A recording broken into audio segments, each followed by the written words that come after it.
Hey, everybody. Happy Saturday. I am earlier again today. The last 2 days I've been nice and early. I am on my days off, so I thought I'd pop in and get this done before I forget, or it's in the middle of the day and we're out and about with my family.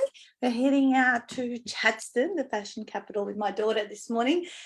So before my mum arrives and we head out on the road to the journey of 45 minutes away, I thought I'd come in and talk about the next 6 strategies for your online book marketing success. So we're up to strategy 31. We still have got 3 more days of 6 strategies to go through.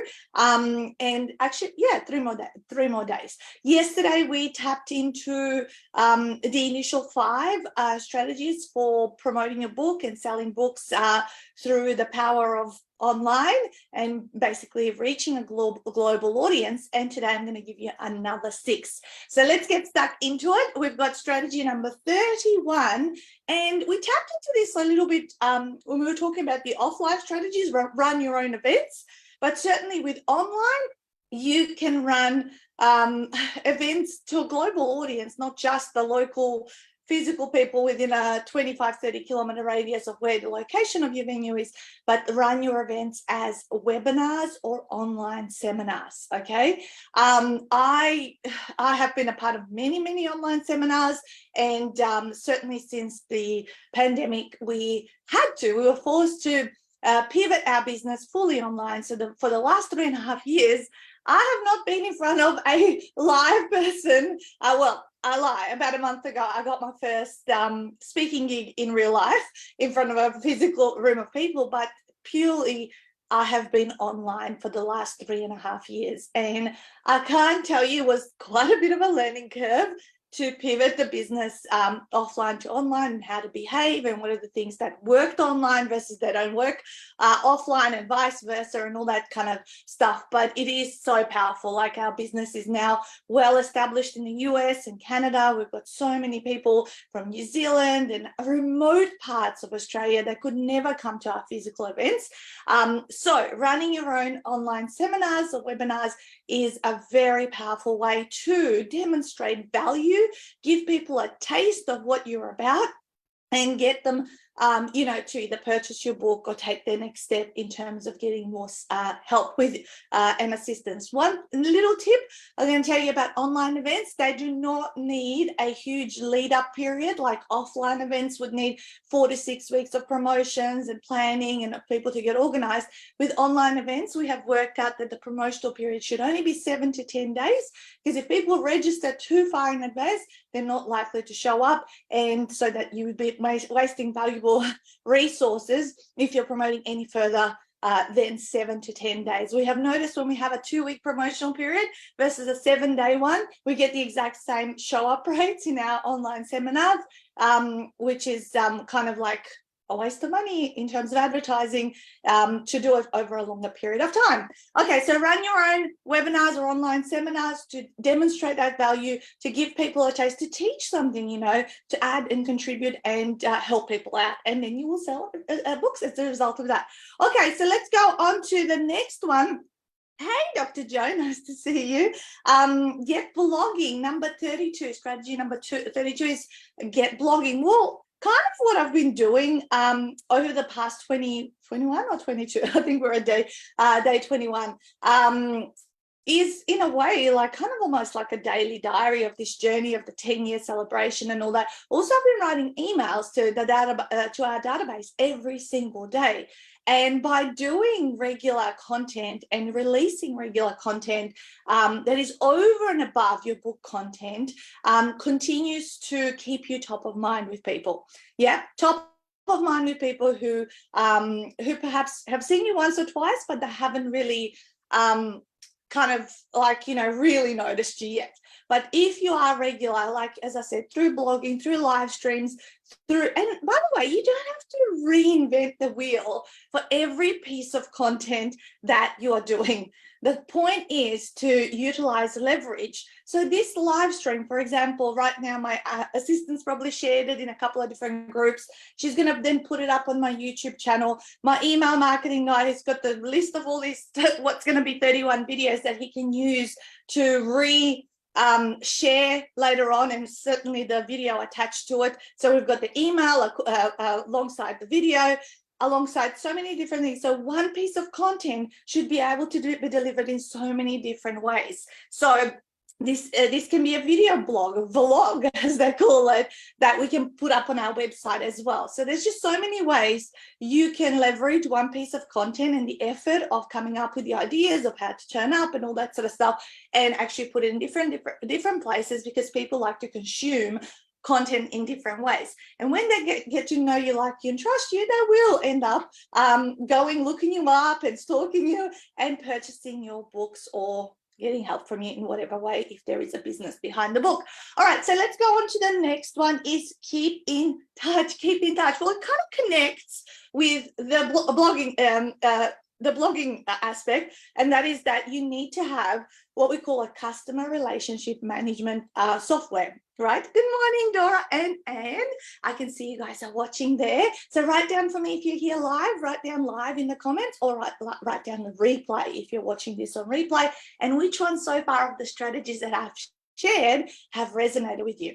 So strategy number 34 was keep in touch, and we're talking about the customer relationship management software. Initially, you might start out with a spreadsheet, right? But that spreadsheet eventually needs to go into a formal platform, so that you're not emailing hundreds of people and it's ending up in spam and you're getting into trouble and all that. So these platforms where you can store your contacts are officially created to be able to do mass email outs.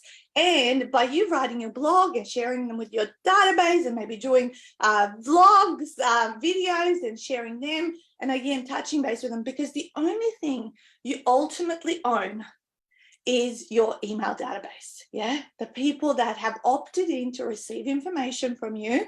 You don't own your Facebook contacts, your Instagram followers, your LinkedIn connections. You don't own any of that.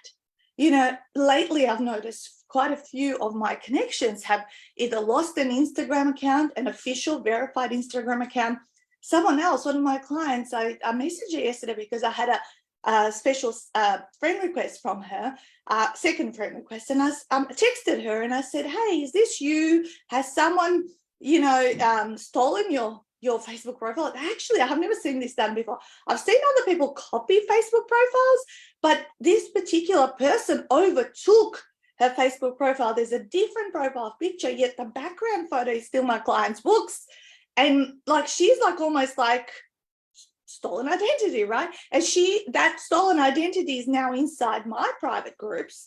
And this particular client has set up a second account because she's trying to get and recover her account, but she's having real trouble, which means she's lost all of those connections that happened over the X amount of years. Same thing with me. I'm nearly at my capacity of friends. I need to look at that and tidy it up again so I can allow more of my friends to be inside my, be able to friend me. But if I lost that, if something like that happened to me, I would also lose all of those connections that I've been building relationships over the last 13 and a half years since I've been in business, and 15 years since I've had my Facebook profile, right? So please, one thing I'm going to tell you, I know this is totally off on a tangent, set up two-factor authentication on your Facebook profile immediately, because Stuart was also hacked. We had $40,000 worth of ad spent on our ad account. Yes, we got that back, but it was so frustrating. It set our business back. Like a month was in massive disruption within the business they were trying to handle. So as I say, bottom line of why I'm telling you this is that you don't own anything on social media. You own your email database, and that's the thing you need to look at to grow, to nurture with regular updates and communication. And so thus strategy number 34 is keep in touch and make sure you have a CRM set up, a customer relationship management system. All right, so strategy number 35 is your super signature. Your super signature can have at the bottom of it you know, your a picture of you. I'm going to try to open up one of my emails just to show you one of mine. There's a couple of different ones. Let me just open up a new email, and I'm going to share my screen.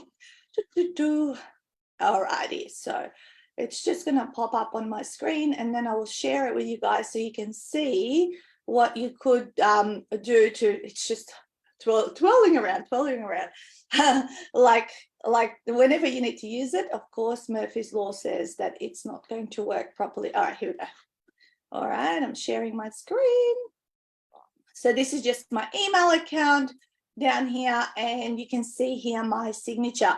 My signature showing, you know, myself holding up a book, my other books and planners, my social media icons, and my contact details. And if you were to click on any part of that signature, it should take you to the shop page of my website, where people can then get planners and books and all that sort of stuff, which it worked that time. So that's perfect demonstration. But the other way you can also encourage people to connect with you is at the bottom of your emails. You can have, you know, when you're ready, like you can do the content and give them lots of value and then sign off. And then, you know, you guys, we have the PS and then the PPS and the PPPS and all that sort of stuff.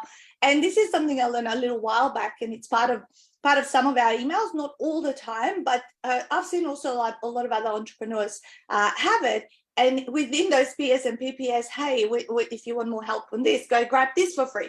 Come to our PPS, come to our next free seminar live. Here's the link to that. So usually all of those little additional calls to action, they're kind of like, they're free, right? So they're like, download this resource here, come to a free seminar, join our Facebook community here. And the last one could be, and if you're really ready to talk about where you're at with your book, book a call with us here. Okay, so again, all of these things are free, but they're kind of like, hey, extra valuable resources that you may not have looked at that can help you solve your problem. So that's the thing that and that you want to look into creating when it's your super signature.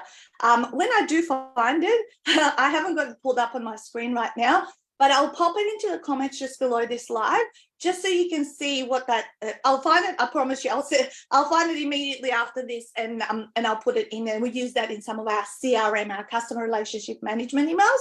The one that I just showed you is from my personal account, where I'm just emailing people and talking to them normally through Outlook. The other one comes from the CRM. All right, so then number 36, last one for today, is ebook and audiobook. Strategy number 36, you want to boost your book sales? Well, certainly you want to have your book available into as many formats as possible, because people love sometimes listening to ebooks, listening to audiobooks, and reading obviously your book on a mobile device if they are traveling and all that kind of stuff, and they don't want to carry books. So you want to have the availability of your book being available with paperback, ebook, and then ultimately audiobook, so that people who have different learning styles can choose which one they would like to purchase from you, which of course boosts your book sales and getting it into as many people's hands as possible. All right, so let's summarize, you guys, for this Saturday morning, of day 21 of 31, accelerate your online book marketing success. And that is strategy 31 was run your online and seminars with promotional period only of 7 to 10 days. Get blogging was strategy number 32. Number 33, oh, I missed one. I skipped one. Hang on, guys. I skipped one, as I can see. YouTube time was, I thought I only covered 5. Okay, so embracing YouTube, right? As I said to you guys, this video, even though it's live here today, it's going to get put on my YouTube channel, and it's going to be there publicly available for those that are my subscribers to my YouTube channel. And since I have YouTube from day one of starting in this business, I have well over 2,000 public videos. I'm not even going to talk about collectively how many videos I have for my unlisted videos for my paying clients, but over 2,000. I mean, it's been 13 and a half years. It's not been like put that many videos, and like that sounds like a lot and a lot of effort, but just little actions every day, every week, interviews with authors. Like I'm putting up quite a few videos all the time for my subscribers there to consume. So embrace YouTube. get people to know you in this sense, you know, where they get to hear your voice, they get to listen to you, they get to learn from you, they can feel almost who you are rather than just through words on paper.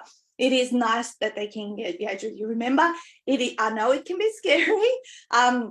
However, you know, it's not about you. At the end of the day, no one cares about you or what you look like or all that sort of stuff. They worry about solving their own problem. People are always in there listening for value and what is in it for them. Serve in that way and don't make it about you, and you will be okay. All right, so that was number 33, which I skipped YouTube time. Number 34 was keep in touch by building your email database, because that's the only thing that you own. Your super signature, one option that I showed you, and I'm going to put the second option in the comments when I get off, and making sure your book is also converted into an ebook or an audio book so that you can explode your book sales in the other formats depending on people's learning styles. Okay, you guys, that's it for this Saturday. I am sure my mum and daughter are waiting for me in the other room to head out on our little shopping adventure this morning, and we're slowly starting preparing for Christmas, and the room is built. We're just waiting for a plasterer, and slowly our house over the next few weeks is going to come finally fully together after a 2-year waiting period on permits and bits and pieces, but it is exciting. So I'm super happy. All right, I'll come back tomorrow to give you another 6 more strategies.